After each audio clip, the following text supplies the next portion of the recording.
If you have ever felt like an invisible force is actively holding you back, you aren't imagining it. You set a major goal, you feel the sudden spark of ambition, but then a heavy, unexplainable friction paralyzes you before you even take your first step.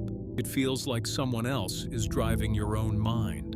That is because beneath the surface, a hidden psychological script is running. It is an evolutionary anchor, quietly pulling you backward the exact second you try to step up.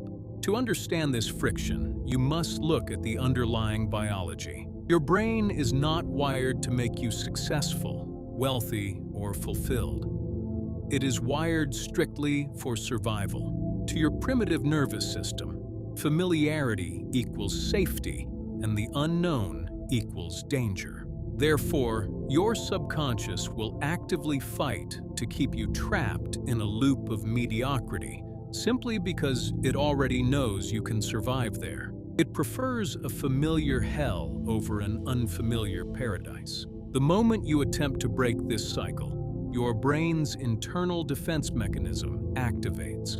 It rarely uses a loud, obvious warning. Instead, it uses a highly sophisticated, silent weapon: delay. It manifests in your daily routine as chronic procrastination, sudden physical fatigue, and the overwhelming conviction that you are simply waiting for the perfect time to begin. But the perfect time is a corporate myth.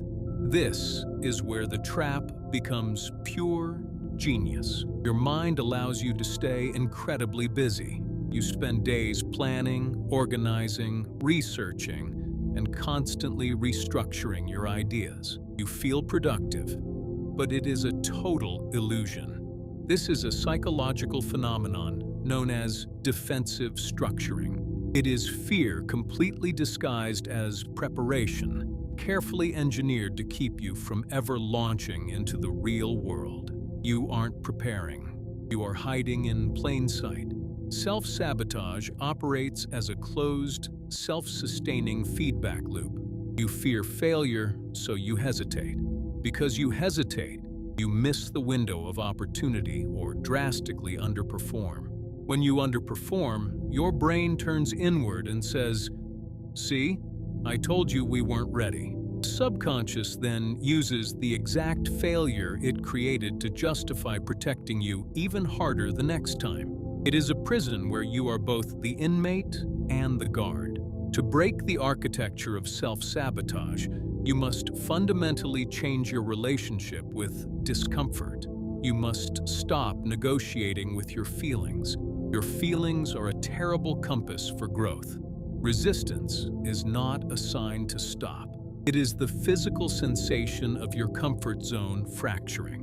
When the hesitation hits, recognize it for what it truly is, the exact boundary of who you used to be. Step directly into the friction. The game is won the moment you refuse to blink.